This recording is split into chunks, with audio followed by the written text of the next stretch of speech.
Hello, everyone.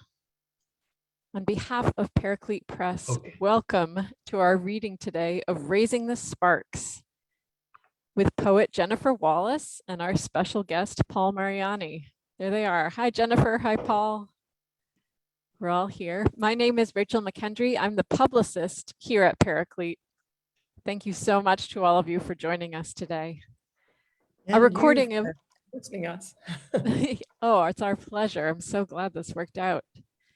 For everyone who's listening in, a recording of today's reading and discussion will be available later on YouTube to share with anyone who couldn't join us. So I hope you'll feel free to share it.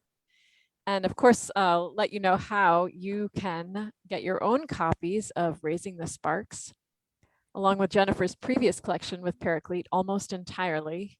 And of course, Paul's book, The Mystery of It All. We're so privileged at Paraclete to be able to share these beautiful works with all of you. Please take a moment now to find the Q&A button at the bottom of your screen, and you can feel free to submit any questions you may have for Jennifer, and we'll get to those at the end of our time together. Now, it's probably not necessary, but just to introduce our guests today, Jennifer Wallace lives in Shutesbury, Mass. Her poems, essays, and photographs have appeared in artists' books, exhibition catalogs, galleries, museums, anthologies, and literary journals. She has written several books of poetry, including, of course, today's Raising the Sparks, which is so beautiful, and almost entirely also from Paraclete. And Paul Mariani is the University Professor of English at Boston College. He's the author of 20 books, including 8 volumes of poetry and biographies of Robert Lowell, John Berryman, Hart Crane, Gerard Manley Hopkins, and William Carlos Williams, which was a National Book Award finalist. His life of Hart Crane, The Broken Tower, was made into a feature film directed by and starring James Franco, and he lives in Western Mass as well. A little bit about the book that Jennifer and Paul will both be reading from today. Raising the Sparks, Jennifer's 6th poetry collection, is inspired by the alignment of Christian and Judaic traditions. The idea of raising the sparks, tikkun olam, comes from the 16th century mystical Judaism. The belief that if people worked to gather or raise the sparks from the sacred vessels that shattered at the moment of creation, a repair of the world from its initial splitting would be complete. It is the duty of each one of us to raise the sparks from wherever they are imprisoned and to elevate them to holiness. Also informing this work is the Jesuit idea of finding God in all things and conversing directly with Jesus. The poems in this collection engage with these theological traditions by witnessing the human joys and challenges of attending to their mandates. Congratulations, Jennifer, on this beautiful book. Thank you so much to both of you for reading to us today. And thank the audience. I can't see the audience. I don't know whether that would be customary. I can't see their pictures on the screen, but I understand there are quite a few of you out there, and we definitely appreciate your taking the time to come today. Yes. Wonderful. Jennifer, I'm going to hand it over to you. Thanks. Well, so I just thought I'm going to read, the book is in 3 sections, and I'm going to read poems from 2 of the 3, and Paul actually is going to read poems from 1 of the 3 sections, which is great. I'll give a brief introduction to that, and that'll give you a sense of the kind of the arc of the book.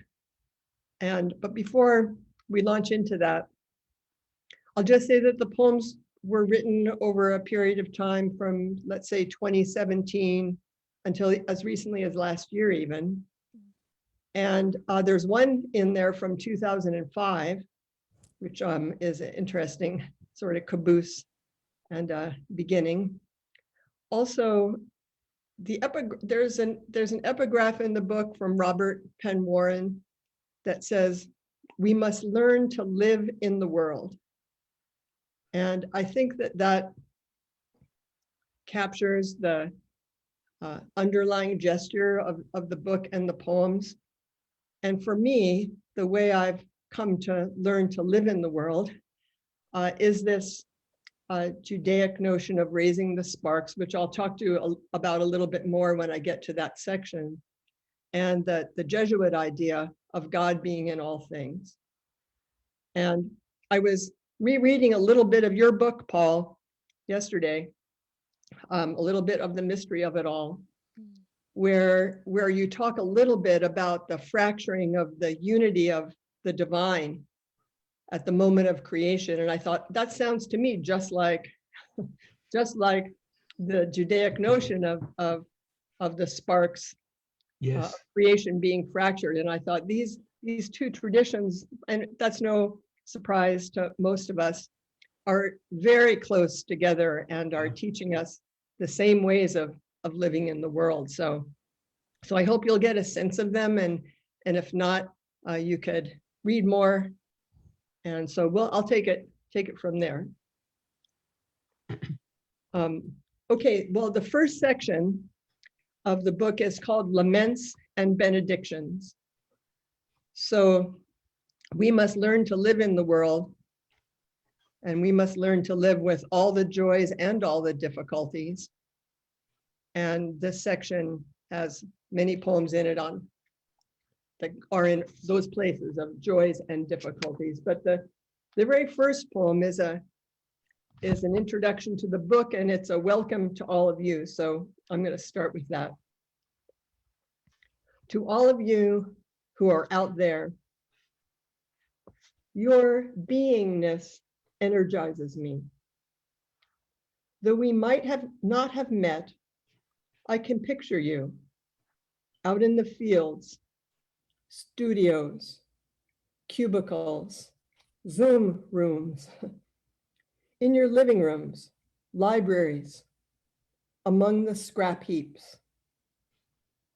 Maybe in your pickup truck, hospital bed. Maybe you are folding your monogrammed towel. Surely I expect you wonder and worry. I bet you're alive with uncertain certainty. We are kin, attuned, beads in the one web, likewise set aglitter by the same shining star. If you believe all this, you're as gullible as me, or as wishful, eternally scanning the heart's horizons. This is my wager, my offering, my handshake, right here, in your hands, in your ear, wherever or whenever you are.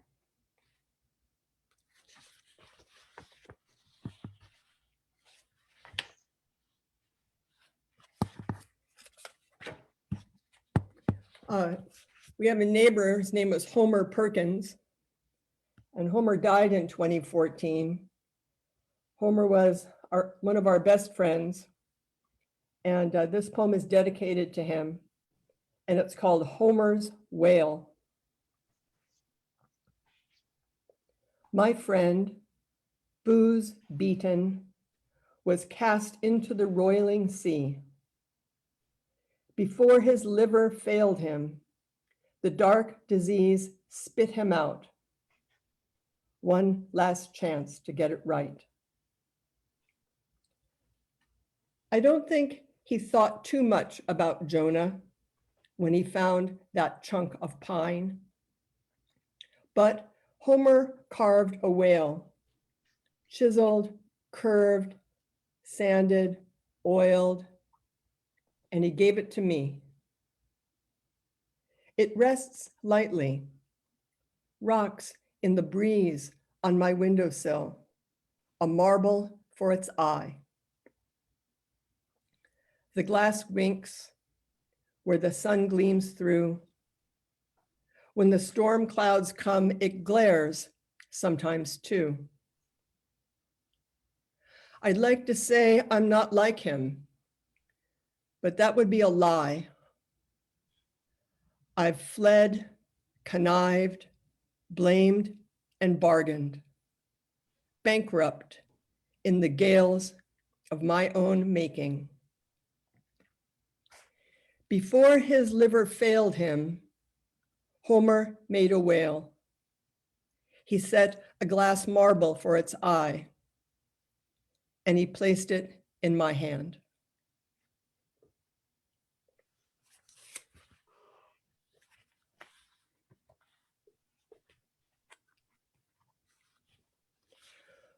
One of the traditions in the Jesuit practice of the spiritual exercises, which we'll talk about a little bit later, but Jesuit spirituality in general is the use of what Saint Ignatius called imaginative prayer. And in imaginative prayer, we're invited to visit very familiar readings from the gospel as if we were there, as if we were in the room, not necessarily studying them or trying to understand what they're trying to teach us, or listening to a priest or other authority telling us what they teach us, but to literally place ourselves in the room and smell and sense and hear and see and learn for ourselves, what they teach us. And I find this very personal approach to prayer has been really life-changing for me.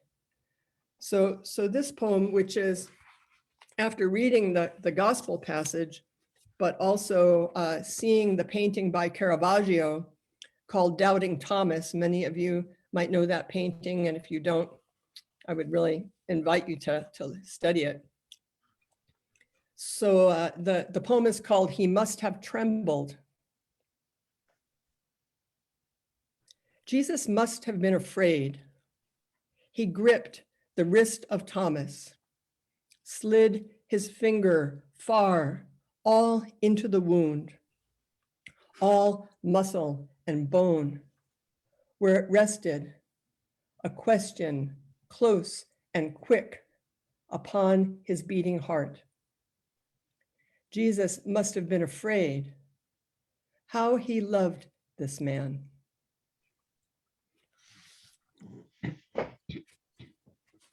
So I'm going to read one more from this section, Laments and Benedictions. Some of you who are out there know that we live on a beautiful lake here in Western Massachusetts. And people ask me sometimes, well, what do you do in your retirement? Which I haven't been retired that long, just a couple of years, but I often joke, well, I sit around and watch the blueberries grow. I do that, but I also spend an awful lot of time thinking about ducks and have many stories about ducks. And this is a poem inspired by a duck that was near our house. It's called Prayer Ripples. O Lord, give me the soft ripples of lake water as it fans out from the mallard's quiet paddling feet. Afford me the shimmer and shake of its soft brokenness, and the water's healing and rehealing, to become whole again after splitting open.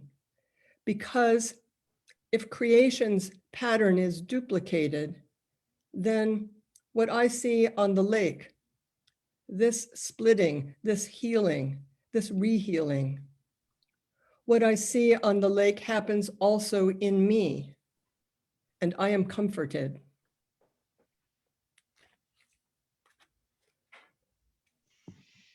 So that and many others are in that first section of the book called Laments and Benedictions.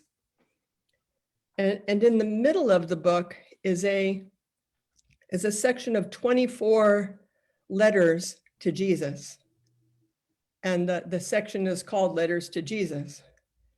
And it again is inspired by one of the contemplative practices of the spiritual exercises.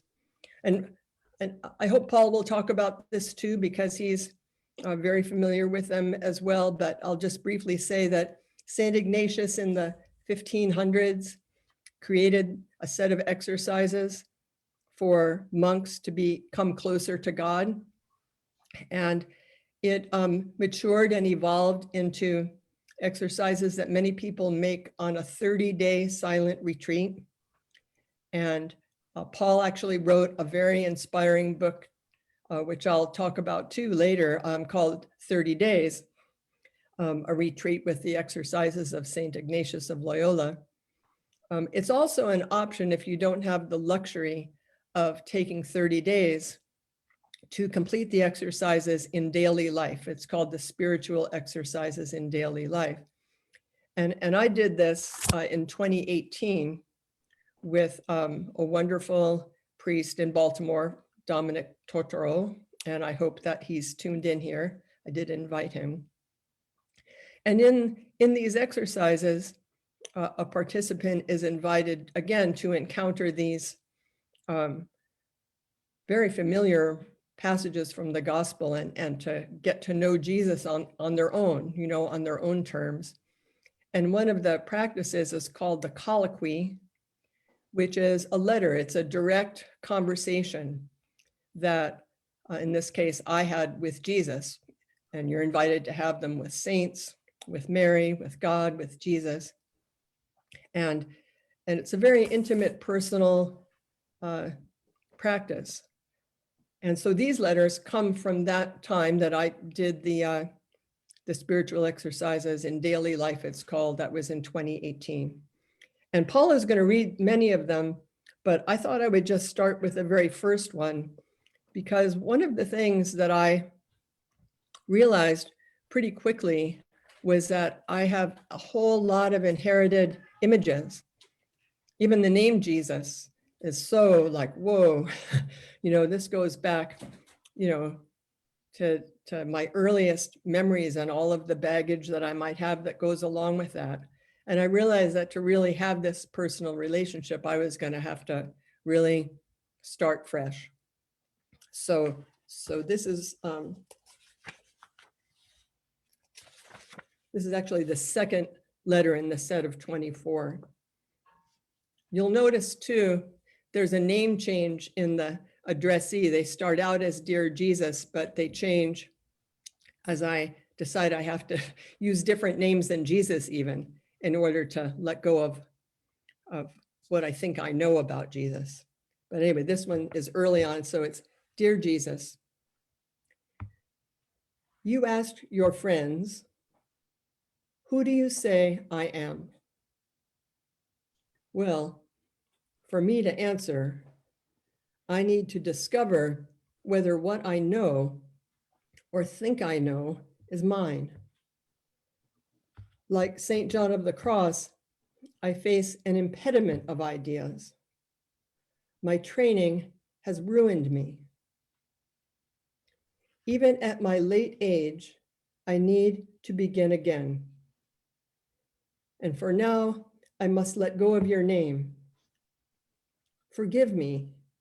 You are diluted by too much of what others say. So Paul, I'm going to turn it over to you because you picked some of the letters that I thought would be good to read as well. Thank you, Jennifer. Jennifer, thank you so much for those readings. They really touched the heart, and I just want to thank you for them. Just wonderful. I was reading these again. My wife and Eileen and I made a 5-day silent retreat. It's been years since I've done it out at Eastern Point in Gloucester, and we just got back earlier this week. And these particular poems, the Holy Brother just so much spoke to me in terms of the colloquies on the silent retreat that I was myself carrying out. So it's, Jennifer, it's like somehow you have transported yourself into me. And these are so touching. I just wanted to read, I wanted to read three. I'd like to read the whole book, but there's not enough time for that. But I would like to read, the first one is Holy Brother. Oh, by the way, Jennifer, you call him Hank at one point, and I'm just, for me, it just struck me if that was something on Berryman's Huffy Henry Hid the Day. I don't, but there's It Hank was- again. There's a But- place where I do talk about, in another poem, I refer to Henry, but no, Hank just seemed like a really down-to-earth name that, you know, not as Yeah. unassuming. It just seemed like it could work, but you know, as the letter says, I just thought, no, that is like way beyond what I'm able to handle, calling Jesus Hank. So here's the first one. Easter has come and gone. I am back to my pondering. I am reading ideas of Jewish rabbis. One said in a letter to a student, God created the world because it is in God's nature to manifest wholeness and possibility. That, as with a magnet, which cannot be itself without its two opposing poles, this earthly troubled world and God's eternal goodness are one. God's timeless cycle of inhalation and exhalation, exploding itself into itself over and over inside and outside of all histories, inclusive of all the honored particulars. But what about me? Earthly bundle of petty and cosmic concerns, thimble-sized delights and unholdable fears, spontaneously created and creating until my time runs out. I can feel the pull toward God, and I can feel the drift and sprint away. That's the point, right? To accept the drift, but to give in to the pull. Witness and testify through my one reliable action. Praise. Yes, praise him. Hopkins says, praise him. You got it, yeah. Wow. And the second one is on page 73.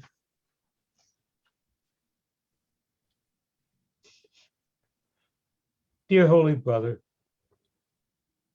I wake this morning content with health and time. Though I suffer my small indignities and wounds, I am rich. Though I have been an agent of pain for others and suffer my guilt and remorse, I am wealthy. But my focus is monocular. When I say I, where is the storekeeper with rotted teeth?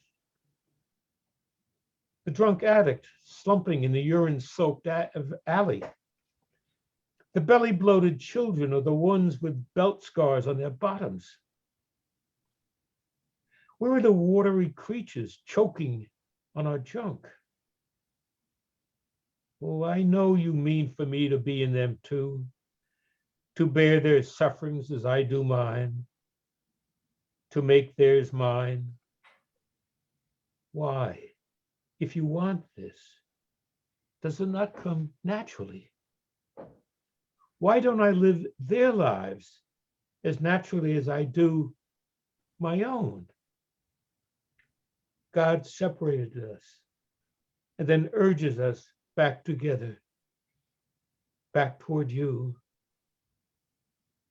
That's weird and almost sadistic, sorry to say. What a way to end a prayer. Love it.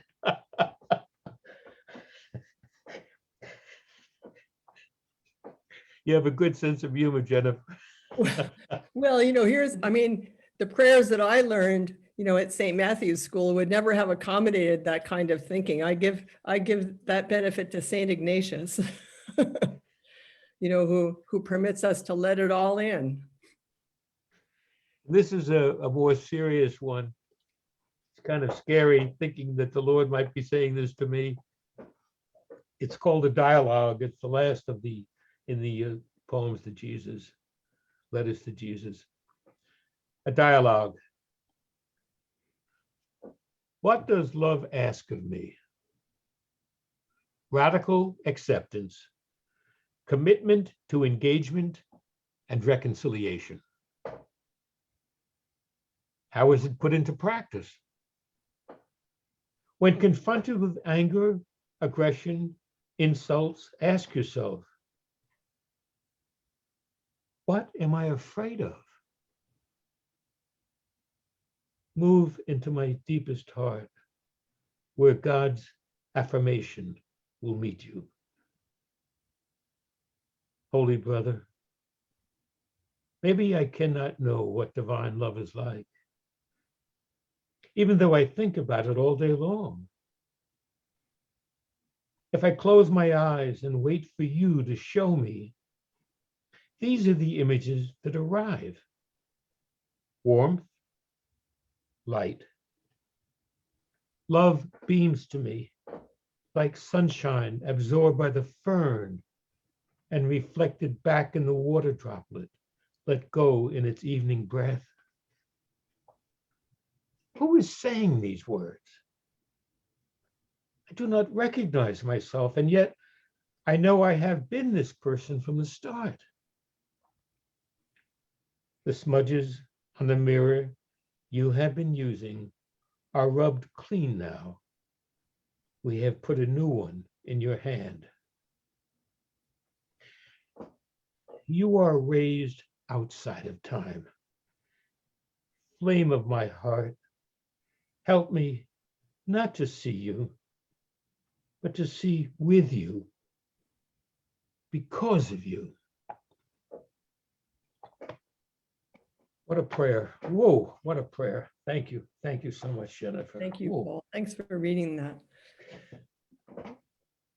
So yes, Paul was right. That closes out the section on the letters to Jesus. And that last one, the dialogue, I am monocular, and all of the letters, and there are many letters, 24 of them made them into the book, but they are all, me, my voice dominant.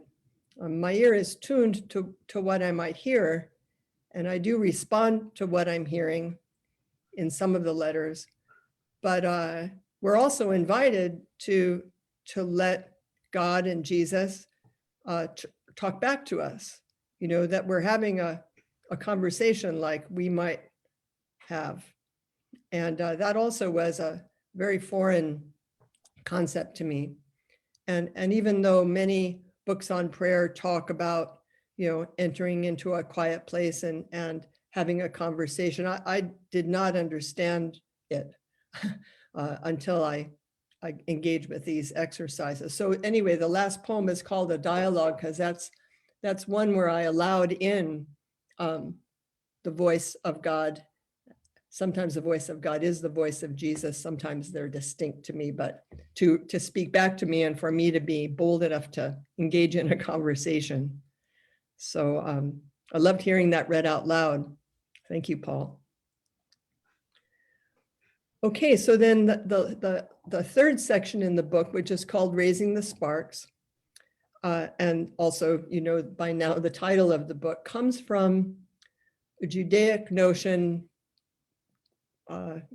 developed in medieval times that in Hebrew, and I don't speak Hebrew, but tikkun olam is the Hebrew term for it. And the concept behind this is that at the moment of creation, God exhaled, and there were 7 vessels that received this exhalation. And the vessels were not large enough to contain the breath of God and shattered.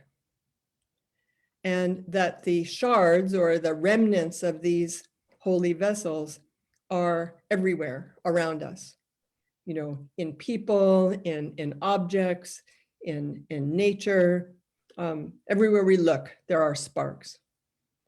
And that the duty of the human being, back to Robert Penn Warren, you know, we must learn to live in the world, right? That the duty of the human being is to raise the sparks, to elevate the shards, and in doing that, to repair the world. Now, I did have a few written conversations with a couple of rabbis about this idea, and I wasn't aware, I just thought that this was a mind-blowing concept, you know, and so beautiful to contemplate. But it turns out that there's quite a little bit of controversy about this, because there's a whole school of thought, or several perhaps, that no human being can set about to repair the world at all. You know, that we are not big enough, strong enough.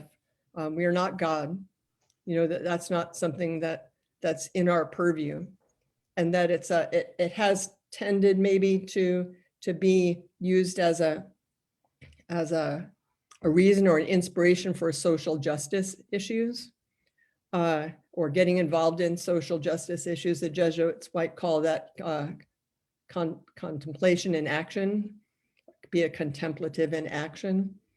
But I don't get involved in that. I just still think that it's a fantastic way to go about things. And I also realize that it has this parallel, as I mentioned earlier, to a concept that I am very familiar with, which is God being in all things.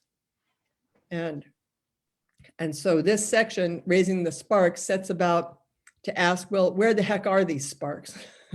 You know, where, if I'm to learn how to live in the world, or my duty, my fulfillment is to raise these sparks, where am I going to find them?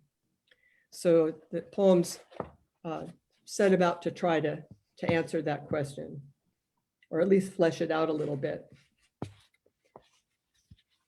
So the first poem in this section kind of lays out the concept of raising the sparks, and it's called The Light, the Vessel, the Shards, Raising the Sparks.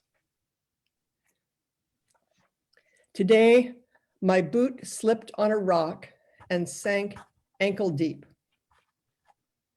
The frigid spring creek seeped between my wool-covered toes. I didn't say a word out loud, but inside, damn it. Then graced a memory, a rabbi's story. Quote, the world is filled with sparkling shards, moss, the stream, my boot, and socks and toes. Even my teeth, my tongue, positioned behind my teeth in order to make my damn. Even the damn, the idea and the feeling together, their anger and impatience and grief for having to slog home with 1 foot aching cold. All of them sparkling with God light. Can you believe it? God, so long ago, exhaled stuff so huge, it broke the vessels and shattered their shards. The rabbi said, I am to notice and gather and raise those shards, to bring them into a circle of repair, a circle of the world's repair. Damn, can you see the world sparkle shining here from within this poem? Read the word out loud. Read it while thinking about the rabbi's story.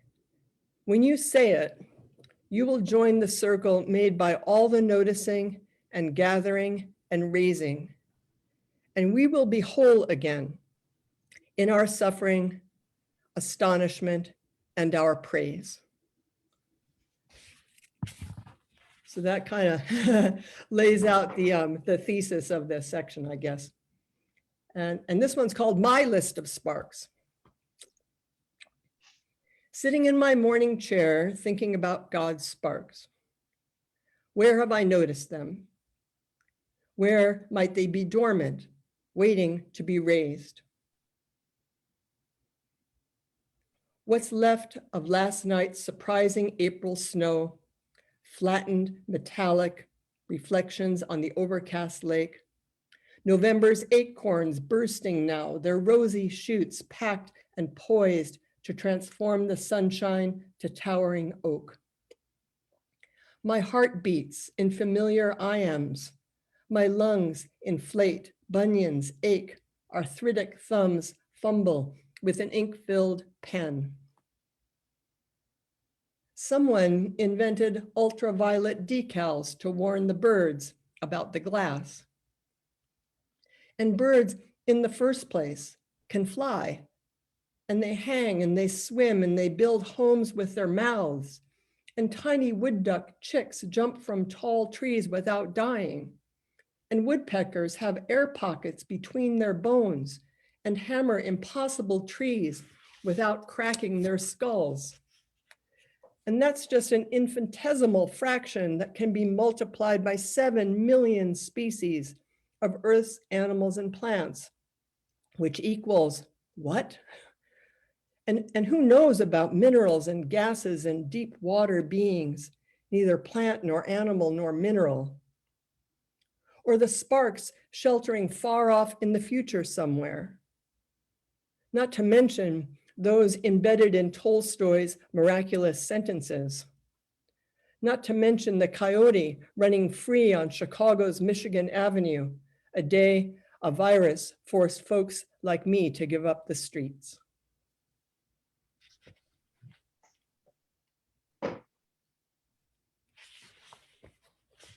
Raising the sparks from loving the unlovable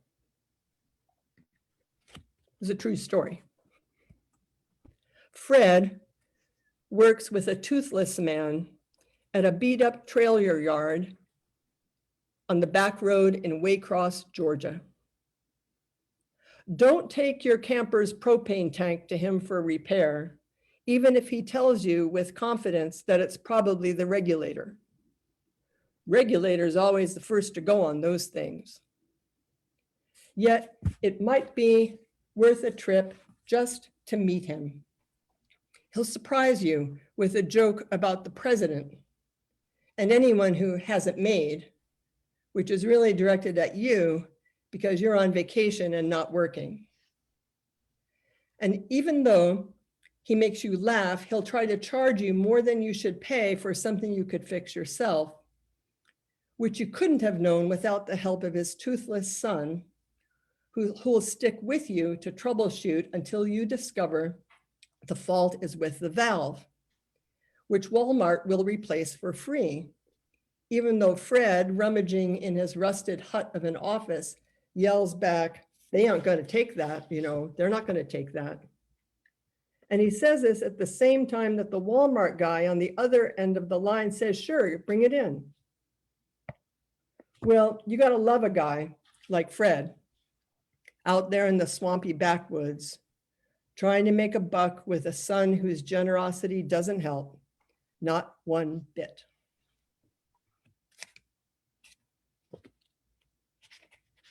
And I think I'll close out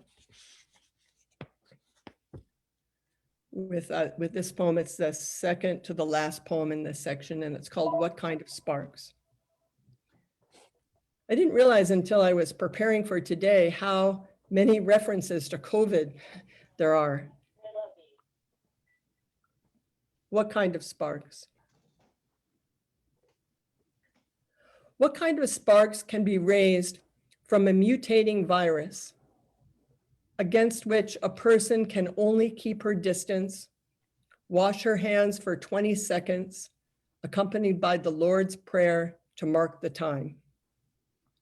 Maybe this: we don't know until too late how threaded to each other we are.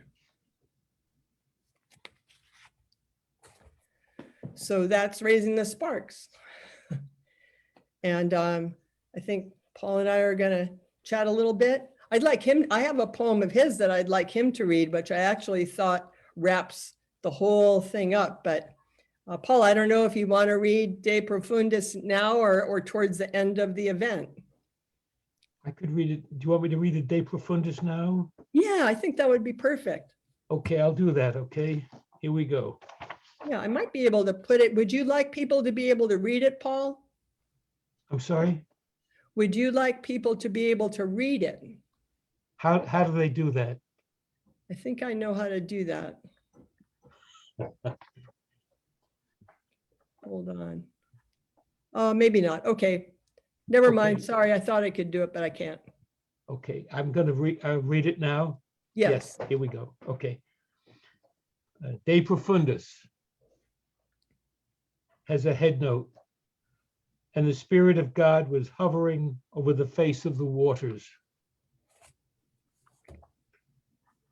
A blank slate, an empty canvas. That sheet of foolscap, 8.5 by 11 long, Bob Creeley, late minimalist, hip Puritan, wiping at his one good eye, told me once was how a poem began. Began because there was no other choice. And young James Franco telling me how he tried to recreate what Hart Crane had done by staring at his own blank page there on that Olivetti. He was recalling something Ed Harris had once said, how he wished he'd kept those 2 minutes in the film he was making, where Jackson Pollock stares unblinking into the white canvas at the nothing that is there, not unlike the Creator God, who once stared into the darkness covering the face, if face it was, given the way the language works, or doesn't, that seems to call us from those depths. That is, until the Spirit, the arch breath, call it the wind, if you will, whipped over those waters as over some blank black canvas. And in time, if there was time back then, God said, let there be light. And like that, a switch turning on, there was light. And the Lord saw it and called it good. And where nothing was, if non-being can be said to be, the trumpet sound of sound itself began to sound. And it was good. And words followed, the multifoliate pulse of Pythagorean sound. Music is its name. What the ancients, who seem to know, knew better than we know, if we know anything at all, called the music of the spheres. Then lines of verse, lines of paint, as now Pollock's brush begins to swerve down and then across the canvas. And it was good. Oh, it was very good. For as Isho says, we must learn to live as waves, each of us unique, but part, always part of the ocean from which we came and to which we must return. A face of water that stares into a face of water across which the wind must always wave its way. And then it's back once more to that blank slate that began these lines.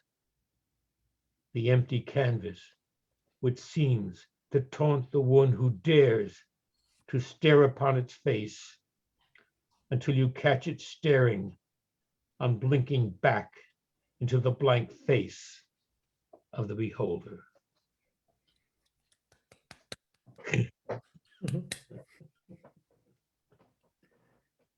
Wonderful. I don't want to interrupt your conversation. Well, I mean, I do have a question for Paul that would be a natural segue, I guess, from that poem, but also I invite everyone to read, any of Paul's many poetry books.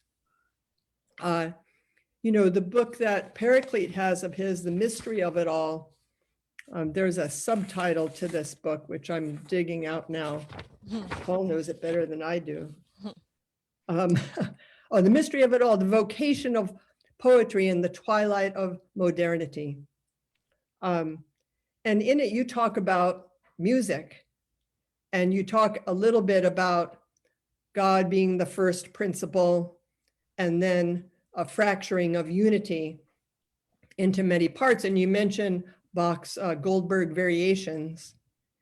And I was just wondering how you might talk, and because it involves the word mystery, it might be impossible to talk about, but how do you find music and poems and mystery interacting, and what's the poet's role in that? I mean, it's kind of like we hang around and wait for the sparks to fly and we try to raise them onto the page, maybe, I don't know, but I wondered if you could talk a little bit about your relationship. You mentioned music of the spheres here and Pythagoras and so on, but could you talk a little about that? I'll try.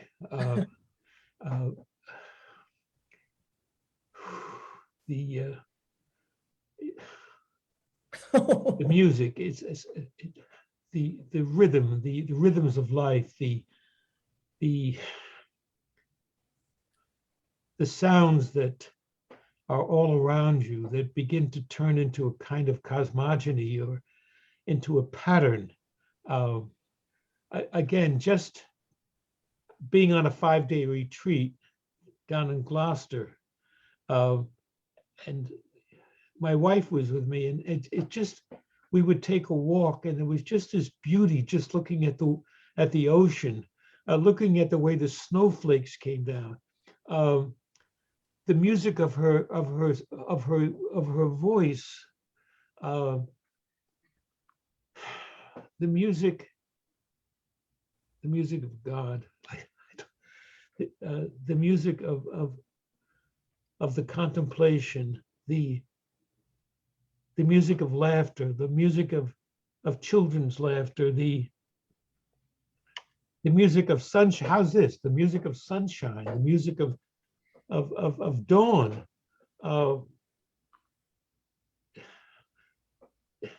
It seems all splintered, as you say, the way the dawn comes up, and then suddenly we would see, after the dawn, then the sun would come up, and it would be like this ball of fire, and it would be coming through the trees, through the pine trees in winter.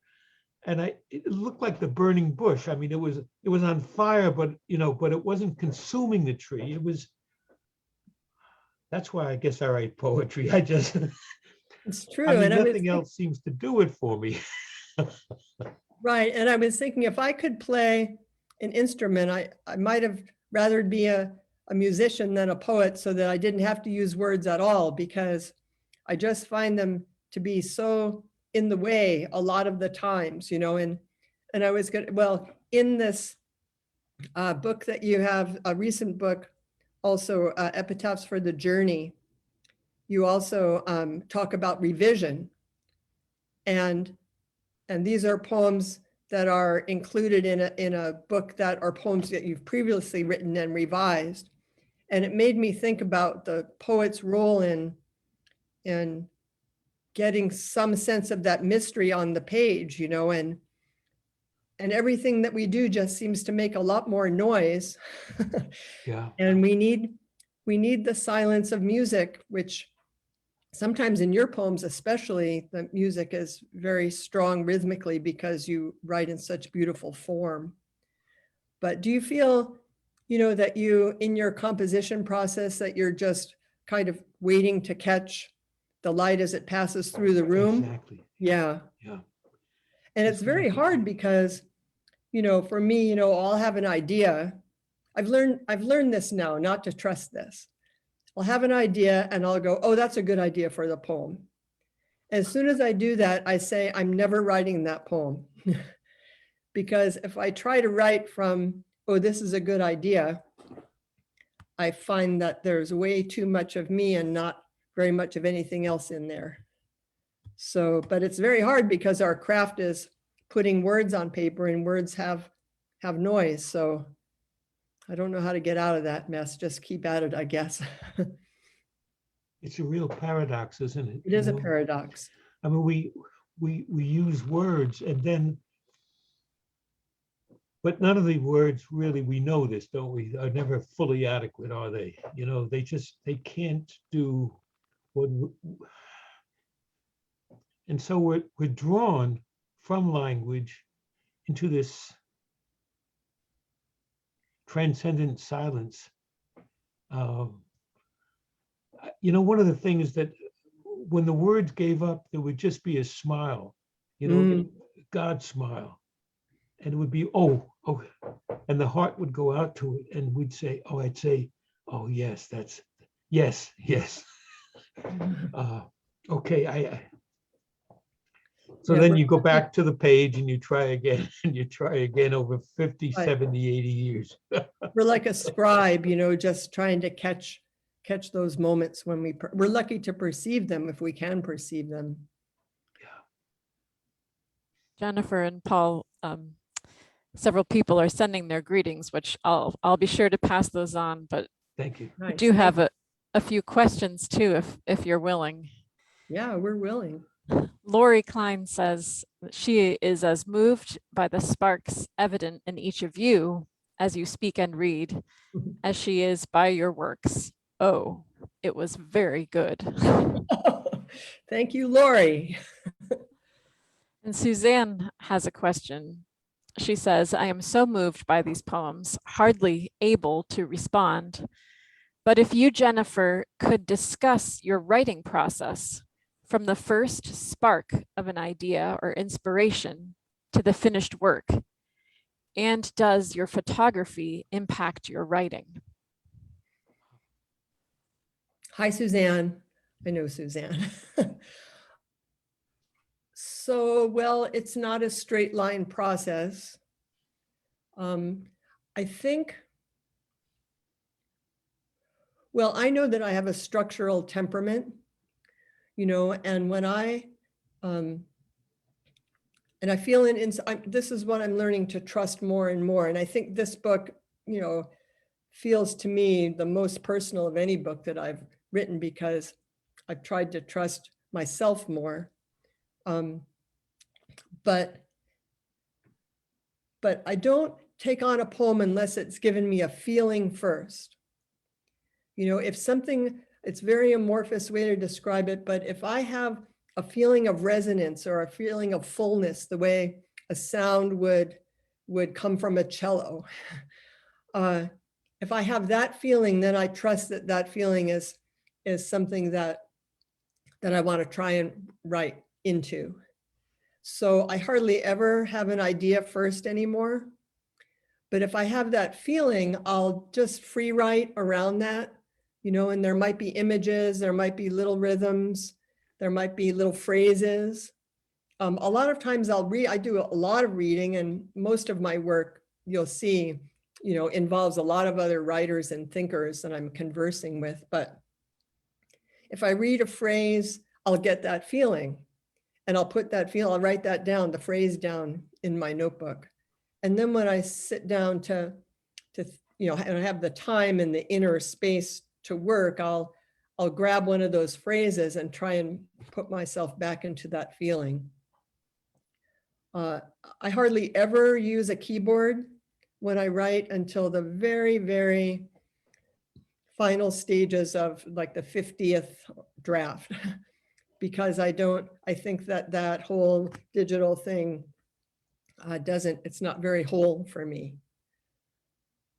Photography to me is a little bit like a poem and like I said, I have a structural temperament, and that I'm really aware of how thought moves, and how it moves in me and in my heart, you know, like from my thinking with my brain down into my heart, there's a movement. And so photography, the composition process of photography is a lot for me like the composition process of a poem. And I do not very much editing of photographs afterwards. I use mostly long, this is interesting. Thank you, Suzanne. I hadn't thought about this before, but I have long lenses. I hardly ever use wide angle lenses. It's like I can't get close enough to something. I want to be like right in there. I don't know if that answers it or not, but a little bit maybe. Yeah, thank you. You answered this partially, but Jessica is asking Jennifer and Paul, is there a mental, physical, spiritual preparation that you must go through before you write your beautiful poetry, or is it more spontaneous? Let's hear from Paul. Oh, yeah. You do have to get down before the blank canvas. You have to focus. It doesn't hurt to say a couple of prayers to start with. Believe me, every day, Eileen and I spend a half an hour going over the readings for that day's mass. You know, and I'll, as a poet, I guess I'll try to grab some things here and there. And then, you know, well, I guess a long time ago, I believe I was given the gift of poetry by God. I do. And so it's a way of paying it back, okay, for me personally. So even when I wrote my biographies, etc., there was always a sense of where is the, you want to call it the divine, the transcendent, the mystical, the Godhead, whatever it is that draws one in, because it's a way of manna for me. It's a way of getting bread, getting the Eucharist into me, the word, and then the breaking of the bread, the breaking of the self, breaking the self. And one of the things as I've gotten older is that I've promised to listen to a lot of other people, okay? And I do get a lot of you know, people asking me, could you look at this? Could you, you know, and I try to say yes every single time, but it takes it's a lot of time. But I do try to do it. It's a way of, in a sense, of paying back. But it's also a gift because you hear, Jennifer, just today, listening to your poetry, it just expanded. It's just an expansive experience. It's a I won't forget this, Jennifer, believe me. You know, Neither will I, sir. I'll be haunted, you know, by so much of what you said, and it's good to know that we've got other pilgrims on the journey, you know, with us, like that Rachel up there too, and somewhere Catherine Tingley, although she's not showing herself, but it's just beautiful to have the sense of a communion, to be together on this. So yeah. I've said it. Thank you. Here's a question from Stephen. We have just a couple more minutes. Stephen says, Paul mentioned the rhythms of life. One of these rhythms is the liturgical. I would be interested in hearing from both poets how liturgy and formal worship inform their life and work. Liturgy has a literary aspect, yes, and also touches mystery. Any thoughts? Yeah, I'll say that. I mean, I think, okay, so this is, now I probably come across as being like, oh, she's a Catholic. But my return to Catholicism and even organized religion is fairly recent. I went to a funeral about 3-4 years ago, and I knew all the times to kneel and stand, and I was doing everything you were supposed to do. And someone said, as we were walking out, oh, are you a Catholic? And I said, well, she goes, oh, a lapsed Catholic. And I said, well, kind of like a serial lapser. And that would be pretty accurate, I guess. So I don't want to portray myself as being anything other than that. But I have been, very involved in the Episcopal Church for a long time. And I returned to Catholicism about 3 years ago. But, true confessions, I haven't stepped inside a church since COVID hit. And I was actually just thinking it's about time, as Lent is coming up, for me to do that. But I will say that on liturgy, that I totally relate to the rhythm of especially the Mass and its sections, the word, and then there's offerings, and then is the sacrament, and then there are blessings, and highly metaphorical, as you point out. And I think one of the big reasons I returned to Catholicism is that it was something that pointed, because through the sacraments and through the emphasis that is put on sacramentality and in the incarnational, that it pointed to the world outside of this world too. And I felt that there was room for me, because I'm not a particularly, I would say my activism is through my poetry. I do some volunteer work, but I'm not a diehard activist. And sometimes I felt like there wasn't room for me in some of the congregations, whereas I feel like my more Merton-esque aspects, mixing with William Carlos Williams's "No Ideas But in Things," is pretty well received in the Catholic Mass. Like I have totally into all this statuary and all the different chalices, and these objects I think are fully invested with the divine for me. Long answer. Beautiful, beautiful. Yeah, just to add, one of the most how shall I say it, the most fulfilling moments for me is when I'm privileged to be a lector in church, and I can get up there and I can actually read from the Book of Kings or Genesis or James or Paul, and then the Psalms. Every day the Psalms, day after day after day, we read the Psalms, and there's obviously it's had to infiltrate deeply into myself. There's just something so beautiful about the liturgy, about the way the various prayers, the collect.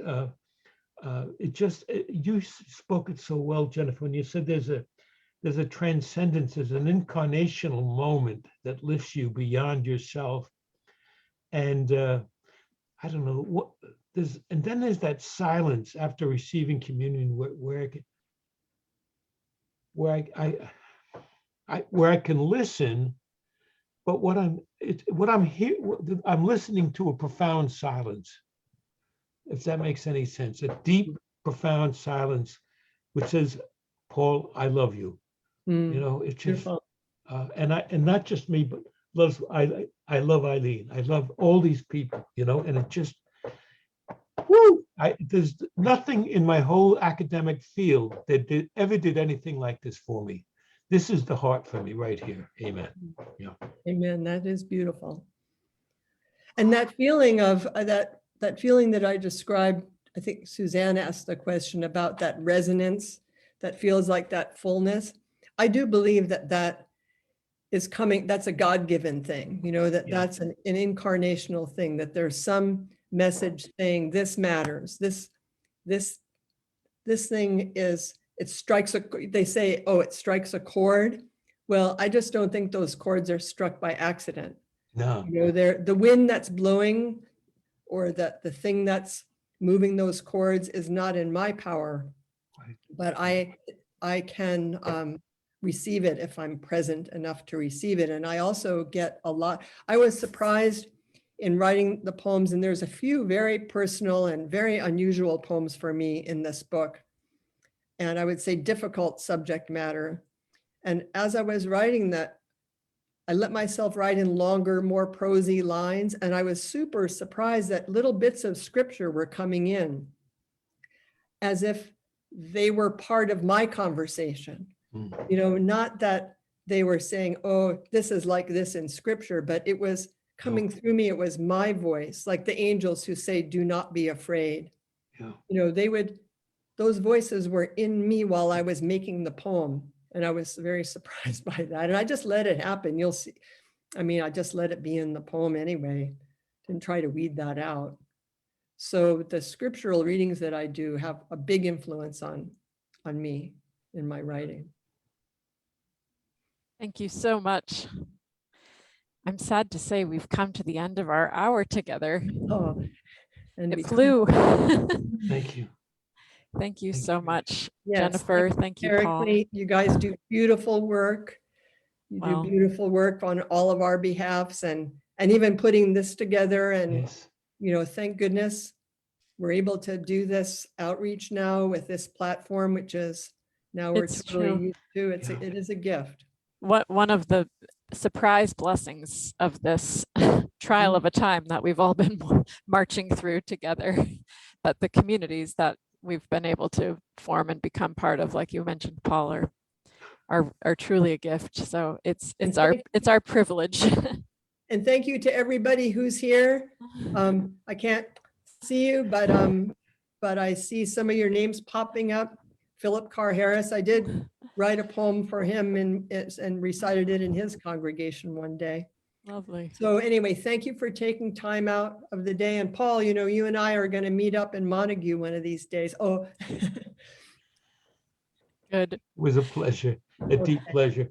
Thank you so much for letting me be part of this. Oh, Thank you. Very glad to have you. Thank you. I have to just get through some business quickly because everyone here, if they don't already have a copy of these books, needs to know how to get them. So Colloquy always encourages you to visit your local booksellers first.